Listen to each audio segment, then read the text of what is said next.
What's going on, guys? China Sky here. Well, it's time for another episode of News Roundup.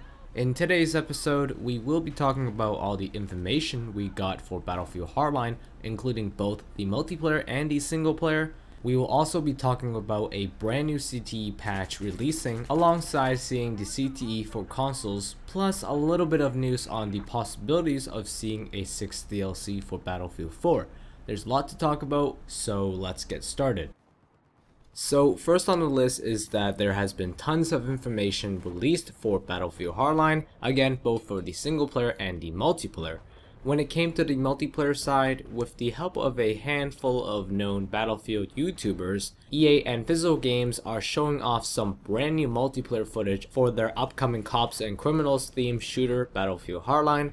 Mr. Awesome DannyOnPC over on Reddit made a nice little post linking you guys to all the Battlefield Hardline footage which was released this week. So I have a link down below to that, so if you guys are interested you can check out those videos.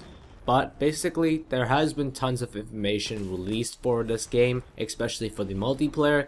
I would say we have maybe 90% of the whole weapons and gadget list, if not 100%. Visual Games didn't tell us if they were going to add more things into Battlefield Hardline before the launch, but I would assume they would because they still have about 4 months or so into the development. So maybe after the second beta, I would assume they might even add more content into the game, but I'm not sure, so don't quote me exactly on what I say. And as of now, which is December the 8th, Visual Games and Sony had a PlayStation experience over the weekend, and members of the Battlefield Hardline team spoke to audiences about the team's new take on the Battlefield franchise. You can watch the whole kind of conference thing on YouTube. I will have a link down below. It is over on the PlayStation channel. But with the single player, we did get a brand new trailer giving us a little bit more information about the single player itself. It's about a minute or so. If you guys want, I will have a link down below for you guys to check out my trailer analysis so you guys can get more information out of the trailer.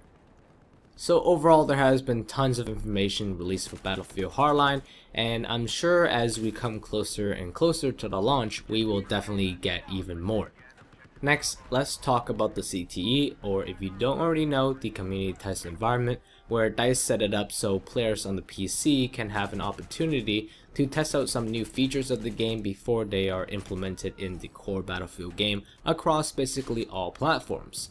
So in late October, DICE LA, who are the guys managing the CTE, they allowed any Battlefield 4 Premium members over on the consoles to have access to the CTE over on the PC if they have a computer that's basically capable to run it.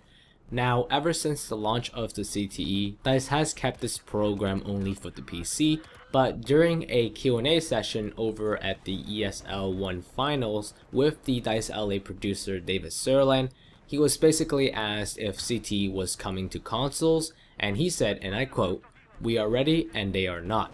This is basically referencing Microsoft's and Sony's long certification process, which every developer has to go through before any of their games makes it onto those two consoles.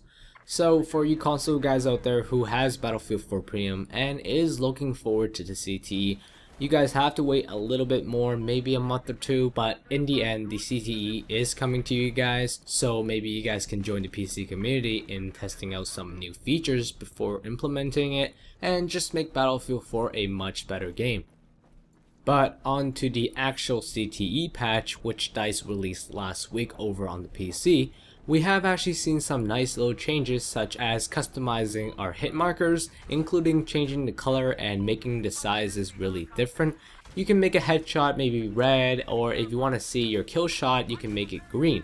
So there's tons of customization over for you guys on the CTE, so you guys can tweak around with it, and I'm sure within the next patch or so, we should be seeing this feature come to the rest of the game. Lastly, I have some maybe sad news for you guys if you are looking forward to the 6th DLC. Now, this is no way confirmed, but over on Twitter, David Sirland was asked basically where should we keep our eyes focused on for tomorrow's announcement, which if you don't already know, is supposedly a 6th DLC. Now he responded with, we should kind of keep our eyes on battle log, but unfortunately he also said that there has been no confirmation of any 6th DLC. And to add on to that, he said, and I quote, I only confirmed the 9th announcement date, which looks like it will hold, and what it contains is still not announced. So at this point I have no idea what they're gonna do. Maybe they can announce a new game mode, maybe a miniature DLC, and not necessarily a big large scale 4 maps, weapons, vehicles DLC. Maybe just 1 map DLC or something like that. I'm not exactly sure, but hopefully we will be seeing some new content, because I still feel like Battlefield 4 needs more content, since there is still a pretty active player base, at least over on the PC, and I'm pretty sure for most of the platforms out there. And I think the Battlefield community is still looking forward to more content. So thank you very much for watching this episode of News Roundup. Again, do stay tuned to my channel, as I will break down all the information and news we will get tomorrow. So if you are interested in keeping up with the latest info and details regarding EA shooters in general, my channel is your place to go. Thanks for watching. Peace out, guys.